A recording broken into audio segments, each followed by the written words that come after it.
The hotel ballroom glittered with crystal chandeliers and champagne flutes. Dad's retirement party was exactly the kind of event he deserved. 100 guests, live jazz trio, premium open bar, and enough corporate executives to fill a Forbes conference. After 38 years as a petroleum engineer, Daniel Garrett was finally stepping away from the oil fields. I'd arrived quietly, slipping in through the side entrance to avoid the receiving line. My black jeans, vintage blazer, and canvas sneakers weren't exactly cocktail attire, but I'd come straight from a site inspection at our new headquarters in Austin. I hadn't had time to change. Marcus spotted me immediately. "Sophie." His voice carried across the room, drawing heads. My older brother looked pristine in his tailored Tom Ford suit, his wife Vanessa dripping in jewelry beside him. "You actually showed up. We had bets going." I hugged Dad, who looked distinguished in his navy suit. "Congratulations, Dad. You earned this." "Thanks, sweetheart." He glanced at my outfit and I saw the familiar flicker of disappointment. "Glad you could make it." Mom appeared, resplendent in emerald silk. Her smile was warm, but her eyes did a quick inventory of my appearance. "Sophie, darling. How casual." "I came from work," I said simply. "Of course you did." Marcus accepted a champagne flute from a passing waiter. "Still doing that freelance thing? What is it this week?" "Graphic design." "Social media consulting." "Business consulting," I corrected quietly. Right. He turned to the group forming around us. Aunts, uncles, Dad's colleagues. My little sister, the consultant. Works from coffee shops, makes her own hours, very modern. Vanessa tittered. "I keep telling her she should apply to Marcus's firm. Apex Consulting is always looking for entry-level analysts." "That's actually not a bad idea," Mom chimed in. "Marcus could put in a word. Get you something stable." I sipped my water and said nothing. The party continued around us. Dad's boss gave a speech about his contributions to 3 major pipeline projects. Colleagues shared stories about his dedication, his expertise, his leadership. Everyone raised glasses to his success, his legacy, his well-earned retirement. Then Marcus decided to give his own toast. He clinked his glass and the room quieted. "I want to say something about my dad. Growing up, he taught me the value of hard work. Real work. The kind that requires showing up every day, putting in the hours, building something that matters." His eyes slid to me. "He taught me that success isn't about chasing trends or working from your laptop at Starbucks. It's about commitment, professionalism, making real money doing real work." Uncomfortable laughter rippled through the crowd. I felt eyes turning toward me. "Dad showed us what a real career looks like," Marcus continued, warming to his theme. "He wore a suit. He worked for a respected company. He provided for his family. He gestured at his own expensive outfit. That's what I've tried to emulate at Apex. We work hard. We dress professionally. We take our careers seriously." Mom was nodding. Vanessa beamed. Dad looked uncomfortable but didn't interrupt. Marcus raised his glass higher. "So here's to Dad, a man who understood what it means to be a professional. Unlike some people," his gaze locked on me, "who think showing up to their own father's retirement party in jeans and sneakers is acceptable." The jazz trio had stopped playing. Every eye in the room was on me. "Maybe if you had a real career, Sophie, you could afford to dress better," Marcus announced, his voice projecting to every corner of the ballroom. "You could buy a nice dress. Get your hair done properly. Look like you actually belong at an event like this." The whole family nodded in agreement. Aunt Patricia whispered something to Uncle James. Dad's former boss looked embarrassed. Mom's face was red, but she didn't defend me. I pulled out my phone. Marcus smirked. "What are you going to do, Sophie? Post about this on Instagram? Tweet about how mean your brother is?" I opened my secure access portal and navigated to the employee database. Found Marcus Garrett's file. His position: Senior Associate Strategy Division. His boss: Jennifer Chin, VP of Operations. His salary: $145,000 annually. Jennifer's boss, the CEO: me. I tapped the termination protocol, selected position eliminated, restructuring, and approved the severance package with my thumbprint. The system processed it instantly. "Marcus," I said quietly, my voice cutting through the silence. Your position at Apex Consulting was just eliminated. He laughed. What are you talking about? Check your email. Sophie, this isn't funny. Your email. Something in my tone made him pull out his phone. I watched his face as he opened his work account. Watched the color drain. Watched his hands start shaking. This is a mistake. Someone hacked. No hack. Your employment with Apex Consulting is terminated effective immediately. Your company laptop, phone, and access cards will be deactivated in. I checked my watch. 3 minutes. Security will meet you at the office Monday morning to collect them and escort you out. Vanessa grabbed his phone. This can't be real. Marcus, call Jennifer. Call your boss. Tell her there's been a mistake. Jennifer Chin reports directly to me, I said calmly. She works for me. Everyone at Apex works for me. Mom's champagne flute slipped from her fingers, shattering on the marble floor. You're lying, Marcus whispered. You're just some freelance. I held up my phone, turned it so the room could see. On the screen, the Apex Consulting Executive Dashboard with my name at the top. Sophia Garrett, Chief Executive Officer and Founder. I founded Apex Consulting 7 years ago, I said, my voice steady. Started it from my laptop in coffee shops, just like you said. Built it into a firm with 218 employees across 6 offices. Last year's revenue was $92 million. Dad sat down heavily. Marcus, you've worked there for 3 years. I hired you personally despite your mediocre credentials because Mom asked me to. You had a marketing degree and no consulting experience, but I gave you a chance. Sophie, Mom started. I gave you training. Mentorship. I paired you with our best team leads. I gave you high-profile projects to build your resume. Marcus was staring at me like I was a stranger. And you've been adequate. Not exceptional, but adequate. Your performance reviews are solid B- work. Your clients tolerate you. Your colleagues find you manageable. Vanessa made a small sound. But here's what I can't tolerate. I pocketed my phone. You used your position at my company, the company I built, to mock me publicly. To diminish me in front of our father, our family, his colleagues. You weaponized your association with Apex to make yourself look successful while making me look like a failure. I didn't know. You didn't want to know. Every time Mom mentioned my work, you changed the subject. Every time I tried to talk about my business, you interrupted with stories about your firm. You never once asked what I actually do. Because you were always so secretive. Marcus's voice cracked. You never told us you owned the company. You never asked. You assumed I was entry-level at best. You offered to get me a job at my own firm. Aunt Patricia gasped. I turned to address the room. I apologize for the disruption. This is Dad's night and he deserves celebration, not drama. I looked at my father, who was staring at me with an expression I couldn't quite read. Dad, I'm incredibly proud of you. Your career, your achievements, everything you built. You taught me that real work means showing up, staying committed, and building something that lasts. That's exactly what I did. Sophie, he said quietly. Why didn't you tell me? Because I wanted to do it on my own. Without your connections, without your name opening doors, without anyone saying I succeeded because I was Daniel Garrett's daughter. I smiled sadly. I wanted to be successful because of my work. My skills. My vision. But we could have helped. Supported you. You did support me. You taught me discipline. Work ethic. Integrity. I glanced at Marcus. Well, 2 out of 3. Dad almost smiled. Mom found her voice. You let us think you were struggling. Living in that tiny apartment, driving that old car. I live in a modest apartment because I don't need space I won't use. I drive a paid-off car because I prefer investing in the business rather than depreciating assets. I pulled up another screen on my phone. The company's worth approximately $270 million. I own 83% of it.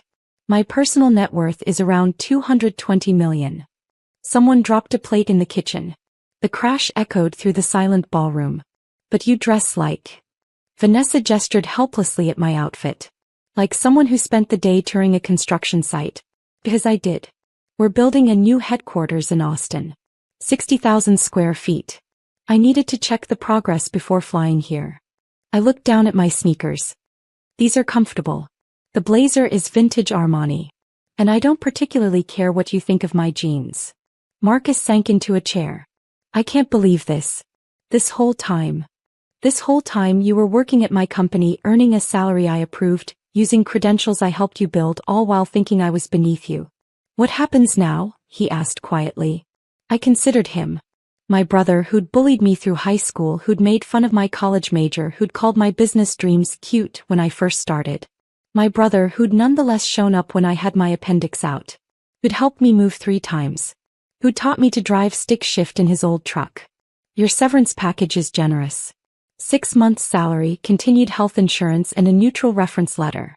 That gives you time to find something new. You're really firing me. I'm really firing you. You can't work for me after this, Marcus. The team would never respect you and you'd never respect them. But I'm not destroying you. Jennifer Chin appeared at my elbow. She must have been in the crowd. Ms. Garrett, I apologize. I had no idea Mr. Garrett was your brother. If I had known. It's not your fault, Jennifer. You've done excellent work managing the strategy division. I smiled at her. Actually, with Marcus's departure, we'll need a new senior associate. Can you have recommendations on my desk by Wednesday? Of course. She nodded and retreated. Dad stood up slowly. Sophie, can we talk? Privately. We stepped out onto the terrace overlooking the city lights. The night air was cool, carrying the scent of jasmine from the hotel gardens. I'm sorry, he said finally. Your mother and I, we didn't see you. We didn't ask the right questions. You were busy with your own career. I understand. That's not an excuse. He turned to face me. You built something extraordinary. And instead of celebrating it, we dismissed it. I dismissed it. You didn't know. I should have known. I should have paid attention. He smiled sadly. $220 million. That's incredible, Sophie. The money isn't the point. The business is. The team I've built, the clients we serve, the problems we solve. I leaned against the railing. I'm good at what I do, Dad. Really good. And I did it wearing jeans and sneakers. He laughed, a real laugh this time. Apparently so. Then his expression sobered. What you did to Marcus, that was harsh. It was necessary. I know. I'm not questioning it. I'm just. He sighed. He's my son too. I hate seeing him hurt. He'll land on his feet. His resume has Apex on it. That carries weight. He's skilled enough to find something comparable. Will you ever forgive him? I thought about that. Eventually. But right now he needs to understand consequences. He needs to learn that actions matter, that how you treat people matters, and that assumptions can cost you everything. Dad nodded slowly. You learned that from me. I learned a lot from you. More than you realize. We stood in silence for a moment, watching the city lights. Can I ask you something? Dad said finally. Why consulting? With your business acumen you could have done anything. Because I love solving problems. I love walking into a struggling company and figuring out how to turn it around. I love seeing businesses grow, watching teams succeed, helping people build something sustainable. I smiled. Kind of like what you did with pipelines. You built infrastructure that powered entire regions. I built strategies that power companies. I never thought of it that way. You're the reason I do what I do, Dad. You just didn't know it. He pulled me into a hug. I'm proud of you. I should have said that years ago. You're saying it now. When we returned to the ballroom, the party had resumed, quieter, more subdued but functioning. Marcus and Vanessa were gone. Mom was talking urgently with Aunt Patricia. The jazz trio played soft standards. Mom approached me, her eyes red. Sophie, I need to apologize. Mom.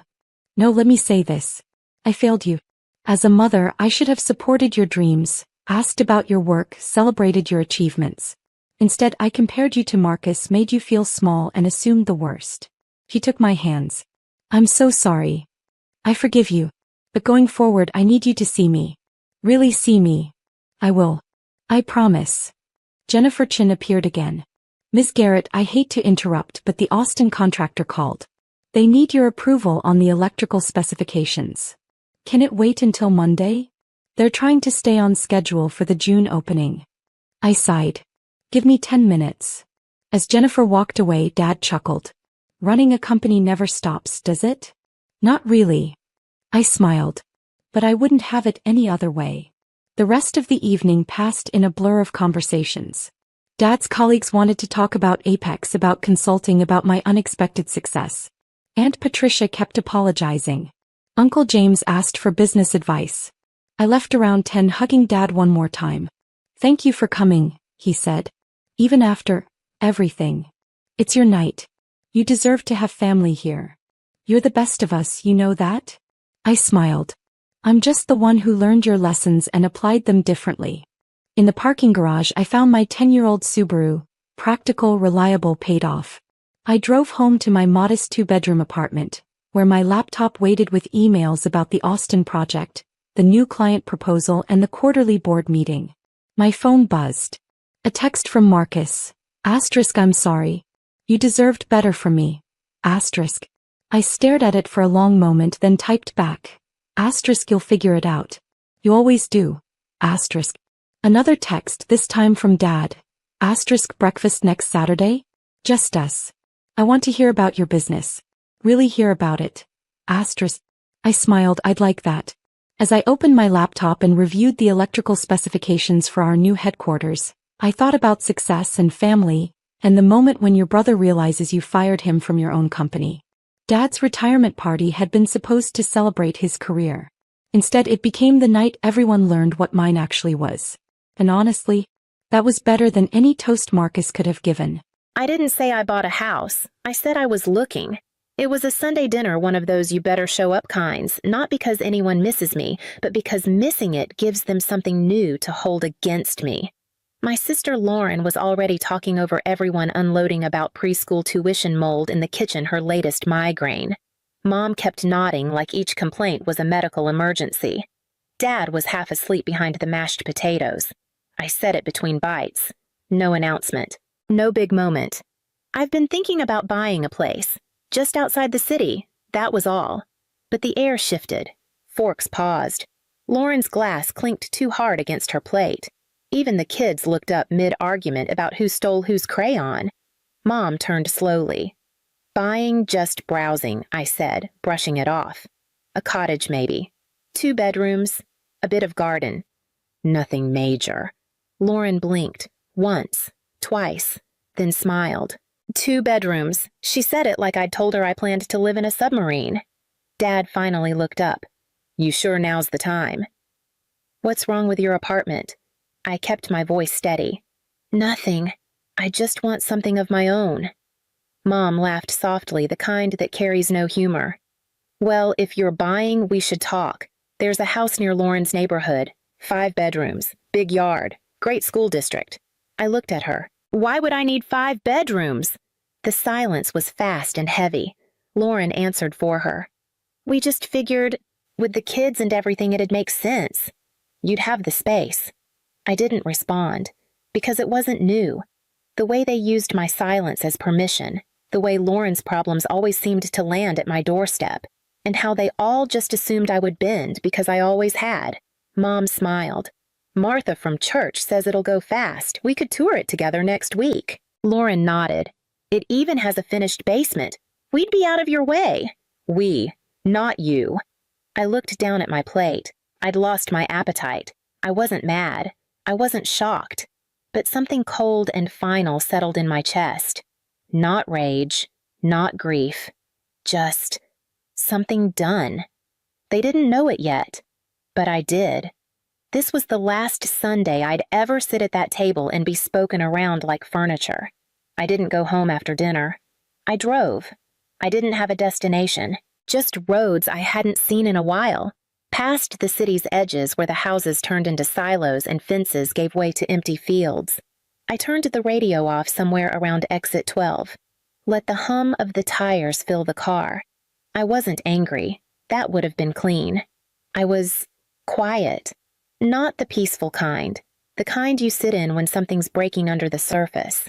The last time I said no to my family, I was 15. Lauren had borrowed my dress torn the hem and handed it back like nothing happened. When I asked her to fix it, she told Mom I was being petty. Mom nodded. "She has more on her plate than you do." I remember looking down at that dress, holding the uneven seam in my hands, and realizing I was outvoted in a room of 3. That never really changed. Lauren got things. Time, space, excuses. When she failed, it was someone else's fault. When I succeeded, it was silent, expected. At 22, I landed my first full-time job. I called home on my lunch break. Mom answered. She asked if I'd heard Lauren was expecting. "We're all just so happy," she said. I said I got the job. She said, "That's great, sweetie. Gotta go, dinner's burning." At 28, I made my final student loan payment. I didn't tell anyone. It didn't seem worth the echo. Last year, when Lauren's water heater burst, they called me. Not because I lived nearby. I didn't. Not because I had a background in plumbing. I don't. But because you're the responsible one. I wired $100 that afternoon. Never got a thank you. Just a text 3 days later. "Can you talk to the bank for me?" They're being difficult. Being difficult. Not denying the mortgage. Not refusing the third extension. Just inconvenient. That was the word they used when I said I was too busy to come over on Easter. Don't be difficult, Mara. You know how much this family means to your sister. And now, apparently, I was buying her a house. I pulled over near a gas station that had long since closed. The windows were boarded up, but the ice machine out front was still there, sun-bleached and cracked. I sat in my car watching the breeze knock over an old shopping cart. 2 bedrooms. A garden. Somewhere quiet. I wasn't joking when I said it. I wanted mornings that didn't start with a list of emergencies. I wanted coffee on a porch with no one else's shoes by the door. I wanted a life I didn't have to explain or defend. I opened my phone and created a folder. I didn't name it anything sentimental, just a blank space. Inside it, real estate listings, notes on interest rates, broker reviews, articles on septic systems and roof warranties. I wasn't planning an escape. I was building a door. The next day, Mom sent me a link. 5 bedrooms, finished basement, school zone. The subject line just said, "This is the one." I stared at the message. My chest didn't hurt. It didn't rise. It just sank. Lauren texted 10 minutes later. "Did Mom show you the listing? The twins are already fighting over which room they want." "Which room?" "In my house." I put the phone down, turned it face down on the counter, and went back to what I was doing quietly, calmly, like nothing had changed. But something had. I didn't respond to Lauren's text, not right away, not the next day either. It just sat there unread, but not unseen, like a shoe left in the hallway you keep stepping over, knowing exactly who left it and why they expect you to pick it up. By Friday, I had 2 missed calls from Mom. 1 voicemail. "Hi, honey. Just wondering if you got the photos. Martha says that 5-bedroom we liked is having an open house. We could go together. Don't make this difficult." I deleted the voicemail without listening again. That word always sat wrong in my stomach. They'd called me difficult when I asked to stay home from church the week after Lauren's husband walked out. When I didn't want to loan money. When I didn't want to explain myself. It didn't mean I was unreasonable. It meant I wasn't cooperating. That Sunday, I showed up to dinner like I always had. On time. Holding a bottle of wine they wouldn't drink. Wearing a sweater Mom once said made me look less severe. Lauren was already settled in her kids throwing crayons under the table. Her husband passed out in front of the game. Mom moved through the kitchen like a conductor in chaos. The same noise. The same chairs. The same place they always expected me to fill. I waited until we'd passed the salad, until Dad had mumbled grace, until the room felt full enough to hold a silence. I bought a house. No one moved. The room didn't fall silent. It fell off.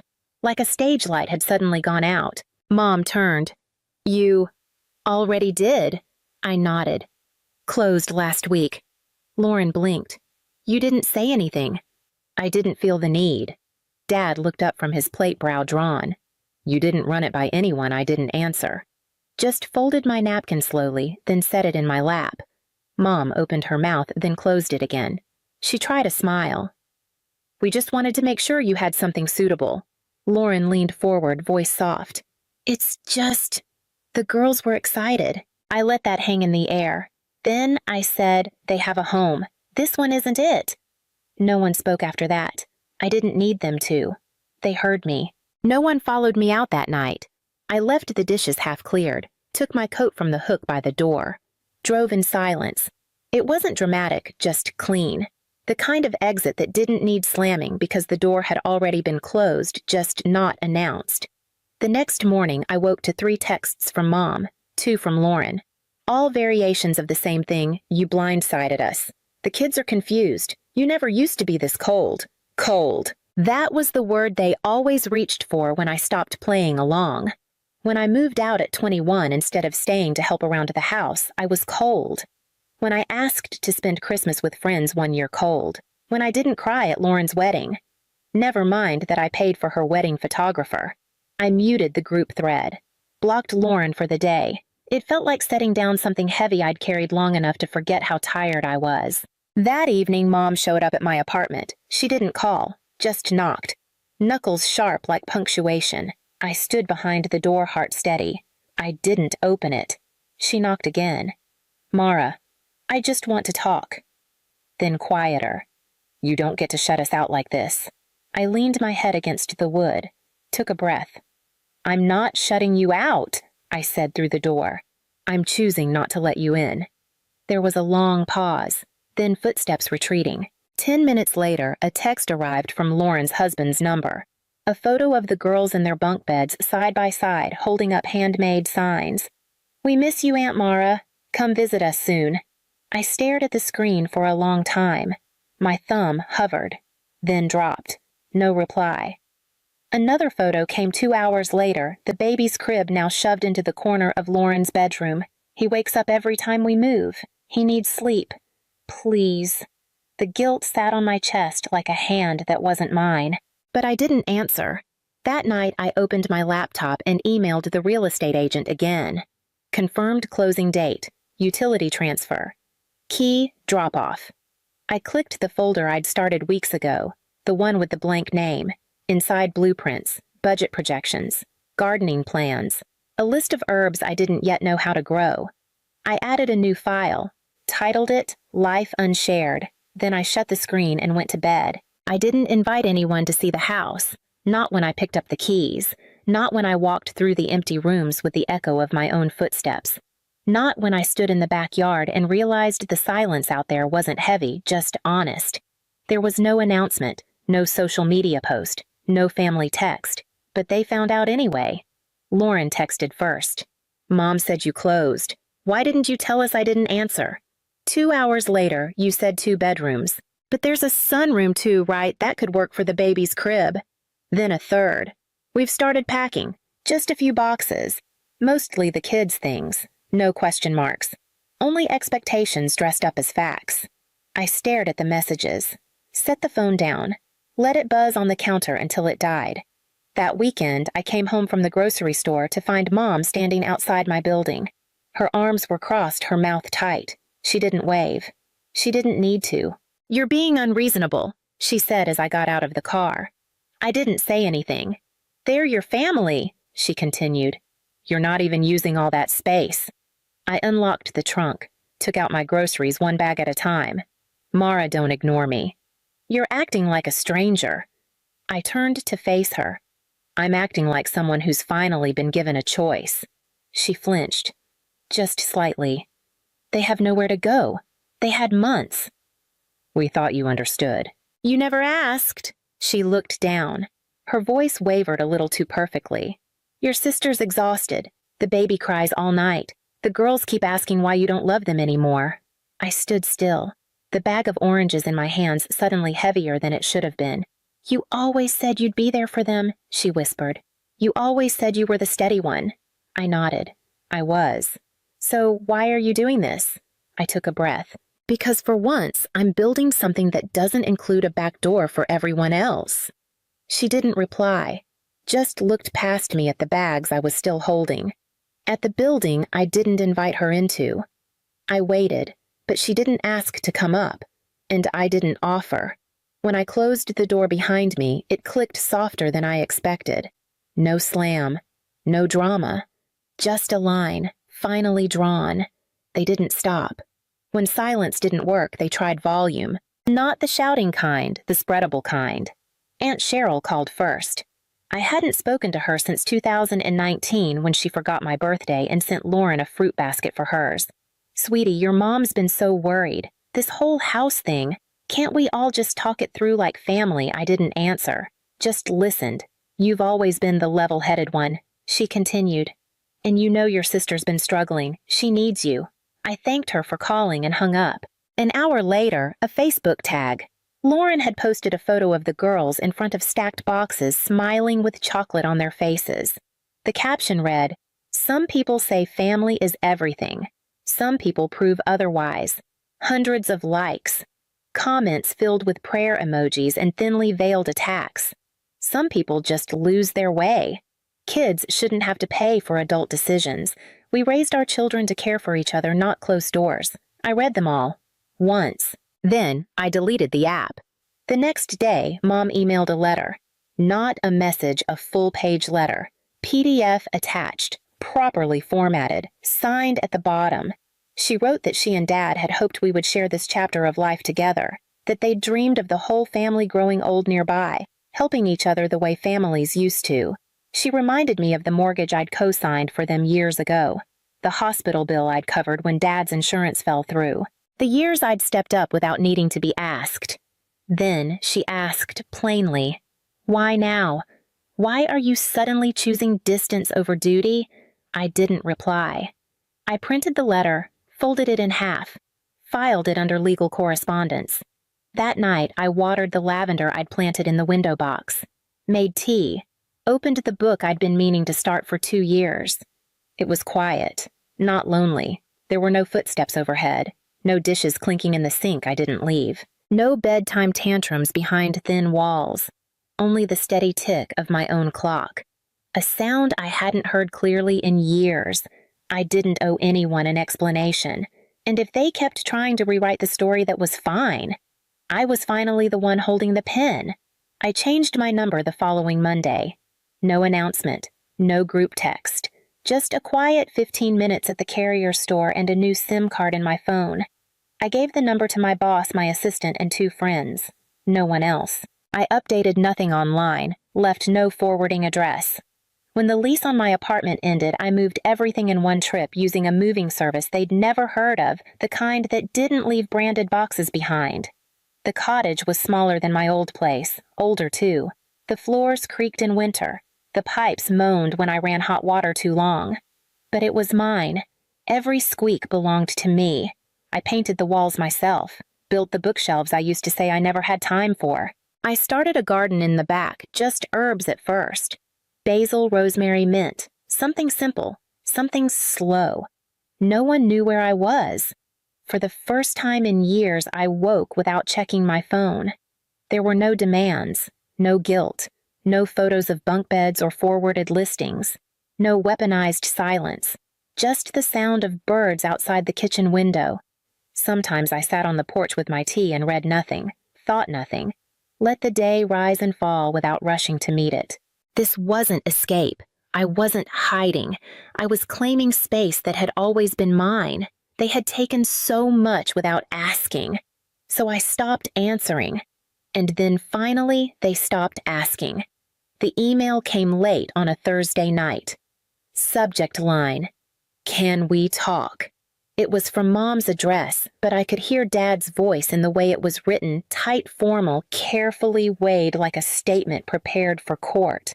They'd decided it said to sell their house. Retirement wasn't what they hoped. The market was down. The plan had always been for Lauren's family to take over the home, but now, with everything uncertain, they were looking for options.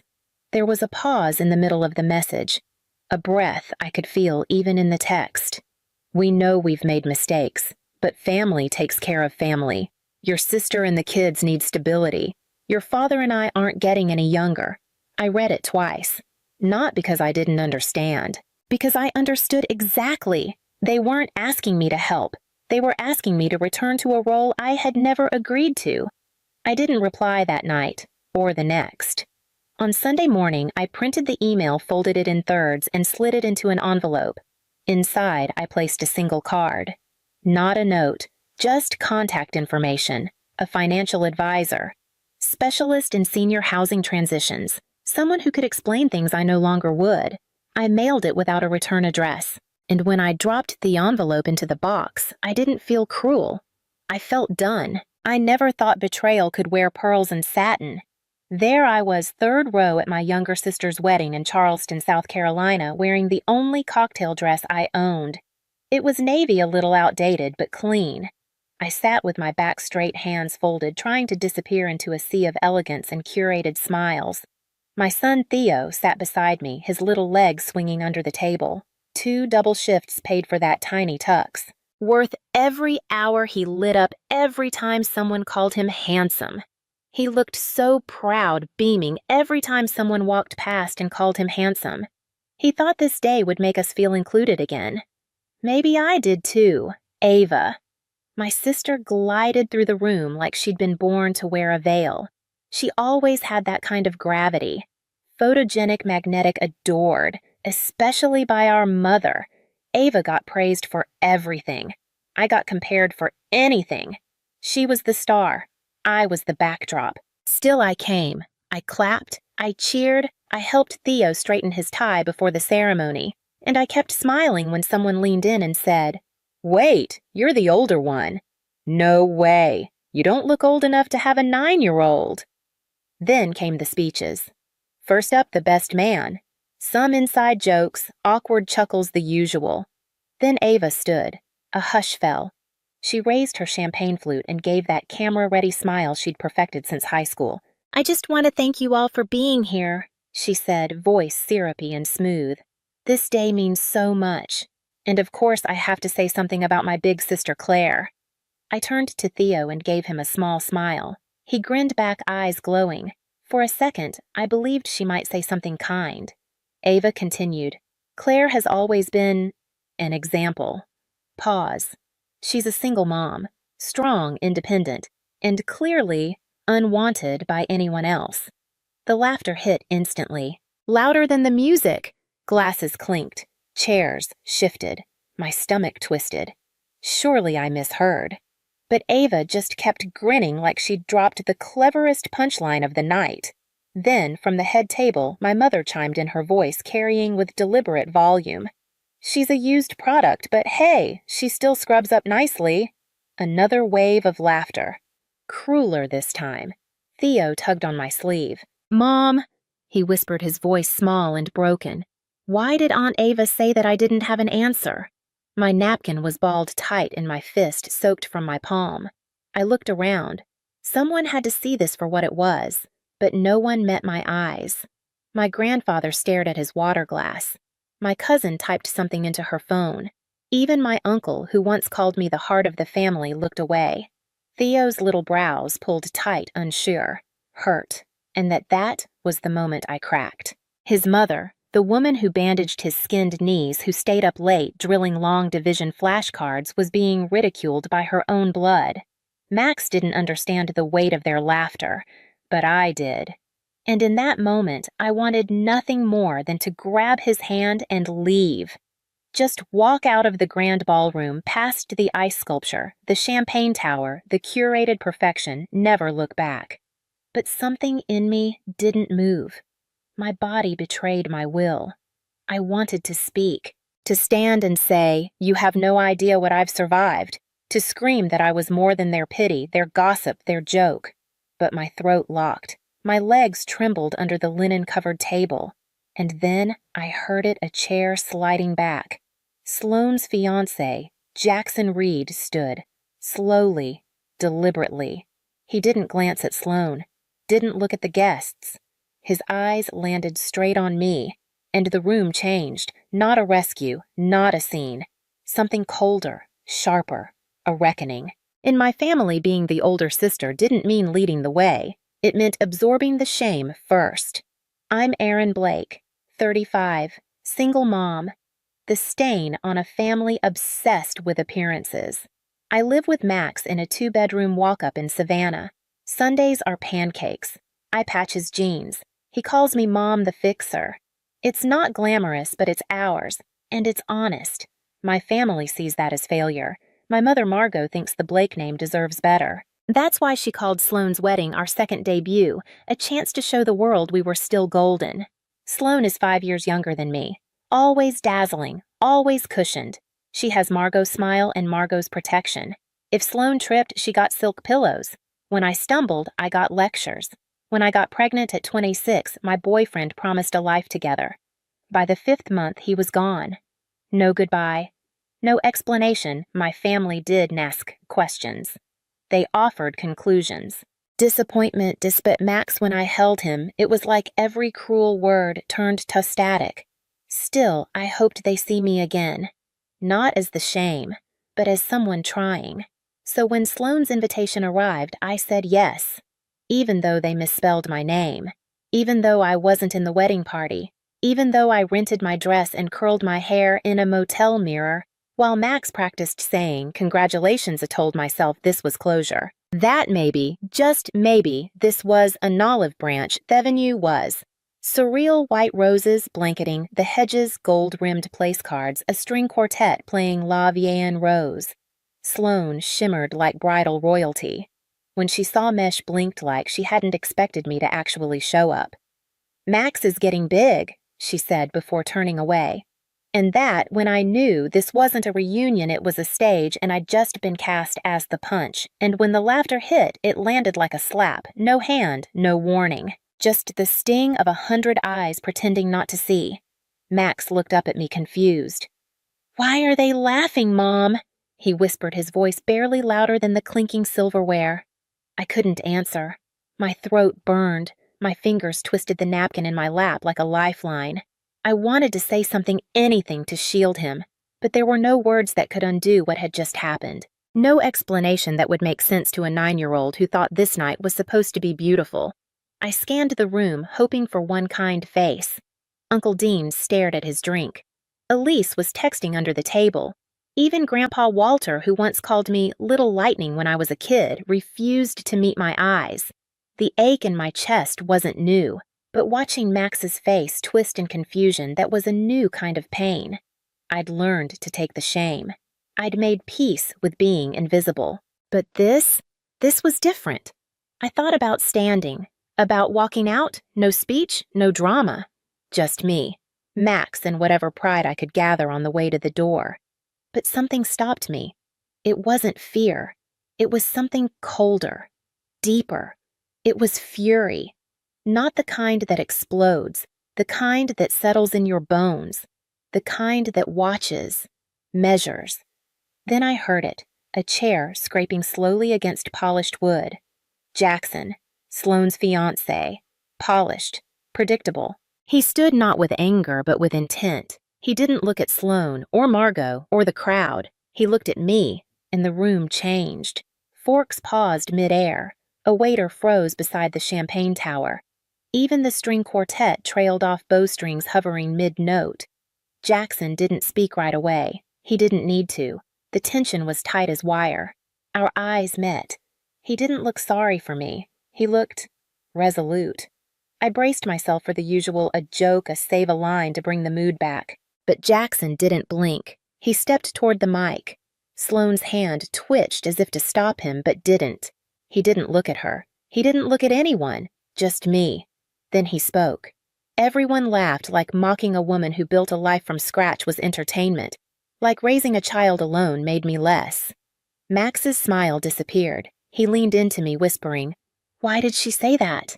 What does it mean?" I had no answer. I couldn't protect him from this moment.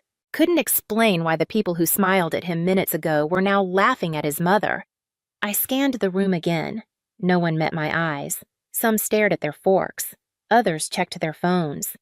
Even Grandpa Walter, who once called me lion-hearted for winning a 3rd-grade spelling bee, looked down at his plate. I could have taken it if it were just about me. I'd swallowed worse, learned to fold humiliation into silence and keep going. But Max, watching him try to make sense of it, that broke something. So I stood. Not to make a scene. Not to speak. I just couldn't keep sitting in the shame they'd served with the salad course. My chair scraped softly against the floor. My hands trembled. I reached for Max's hand. I was ready to leave, quietly, with whatever dignity I had left. But before I could take a step, another chair scraped louder this time. From the head table, Jackson, Sloane's fiancé, the golden boy, the one who played nice. He stood slowly, pale, jaw tight. Without a word, he reached for the microphone in front of her and took it. Sloane's mouth opened in surprise, but no words came. The room froze. No music, no whispers, just that brittle, breathless quiet. Jackson stood with one hand still on the table, the other gripping the mic. His eyes didn't go to Sloane, or Margot, or the guests. He looked straight at me, and in that gaze, I saw no pity, just a quiet wait, a decision already made. For a moment, I thought he'd smooth it over, say something diplomatic, charming, forgivable. But he didn't. He didn't smile. He didn't flinch. His voice broke the silence like glass. "Aaron, don't go." I froze. So did the room.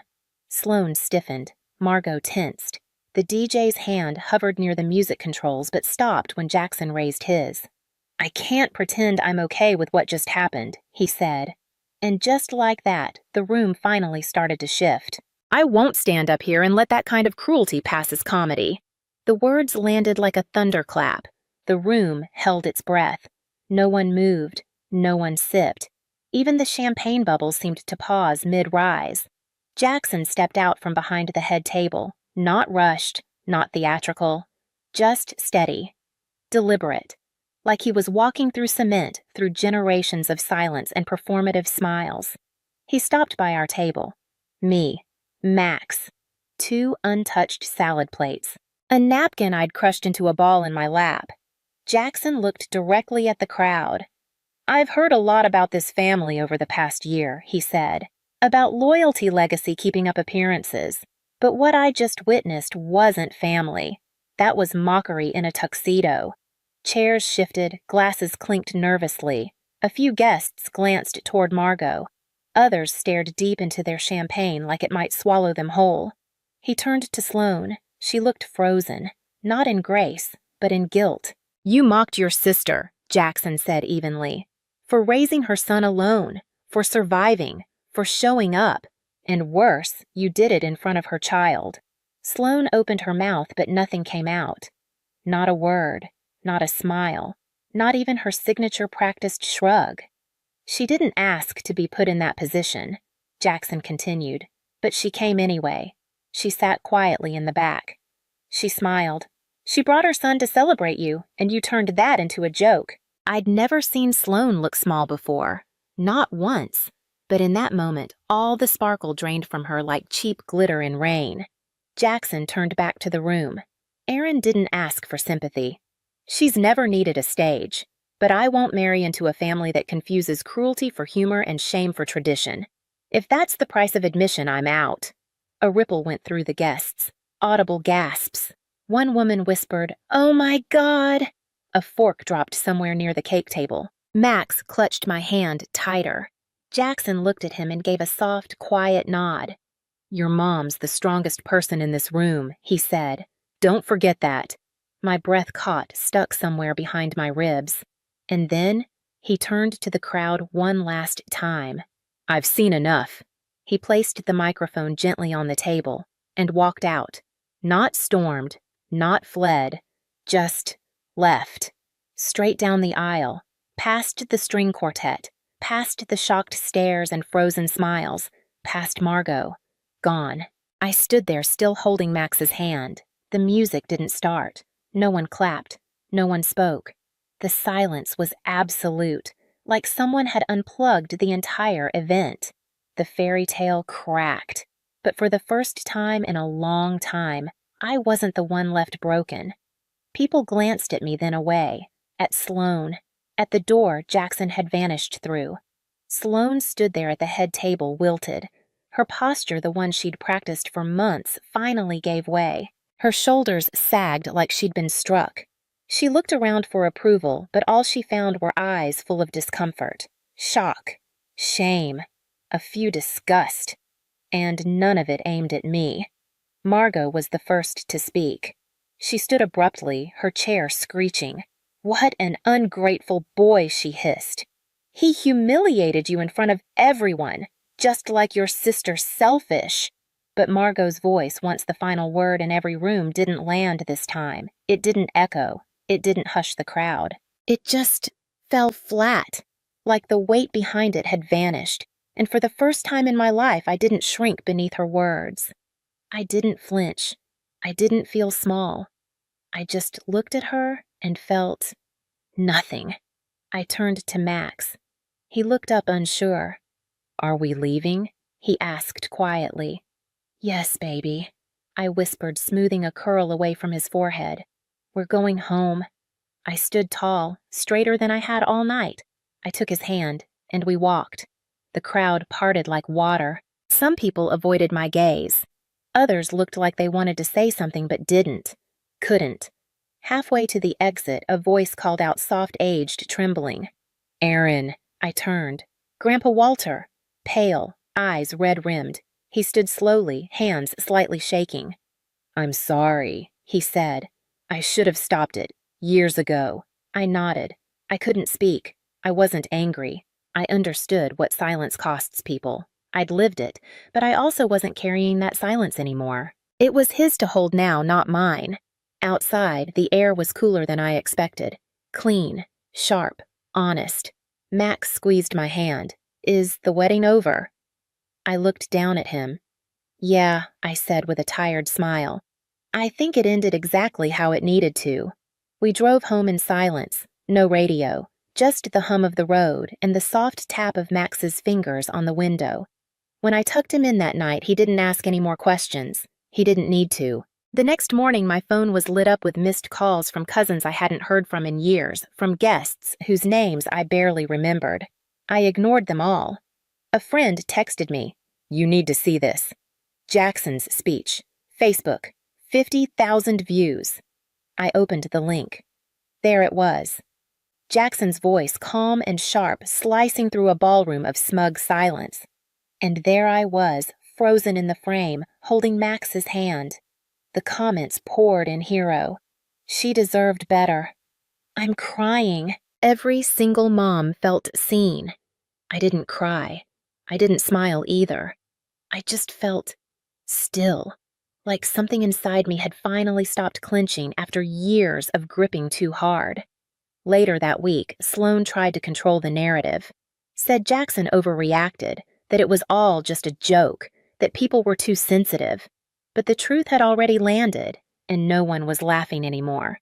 A few days later, a bouquet of wildflowers showed up at my door. No note, just a small card tucked in the stems, to the lioness. I didn't need to wonder who sent it. The wedding never happened. But something far more important did. For once, I wasn't the one carrying the shame. I didn't have to explain myself. I didn't have to apologize. I walked out of that room with my son, my dignity, and my head held high. And somewhere out there, a man reminded an entire room, and maybe the internet, what it actually means to be strong. Sloan returned to her curated life like none of it had happened. The photos vanished from her Instagram. No captions, no explanations. And no, she never reached out. I didn't expect her to. Margot called once, not to apologize, not to ask if Max was okay. She said I'd embarrassed the family. All you had to do was laugh along. I let her speak for 30 seconds. Then I said something I never thought I'd say. I'm not your scapegoat anymore. Then I hung up. It wasn't loud. It was clean, quiet, final. And for the first time, I felt no guilt for saying goodbye. That moment taught me something simple. I didn't need permission to see my own worth. My life didn't magically transform. I still work long hours, still burn the toast, still make 2 dinners pancakes for Max, roasted broccoli for me. But something's different now. I don't step into rooms hoping to be tolerated. I walk in knowing I belong. Max changed too. He asks more thoughtful questions about kindness, silence, and what it means to speak up. He talks about Jackson like he's Captain America. Sometimes I catch him lining up his toys like they're an audience giving little speeches to defend the quiet kid. And I know he saw something that night, something that will stay with him longer than the glitter and the vows. One evening, while brushing our teeth, Max looked at me in the mirror. "Mom, are you still sad about what Aunt Sloan said?" I paused. "Not anymore." "Why?" He shrugged toothpaste on his chin. "Because I think you won, even though it wasn't a fight. That stayed with me, because he was right. I didn't yell. I didn't beg. I simply stood. took my son's hand, and walked away. And someone else, someone unexpected, stood beside me. Not out of pity, but out of principle. Jackson reminded an entire room what real decency looks like. Not the kind that wears a tuxedo or delivers toasts, but the kind that sees cruelty and says, "Not today." So, no, I didn't dance at my sister's wedding, but I left with something better: self-respect, clarity, and my son beside me. That was the ending no one expected, and exactly the one I deserved. If this stayed with you, leave a comment. And if you're looking for more stories that do the same, subscribe and stay a while. Thank you for being here.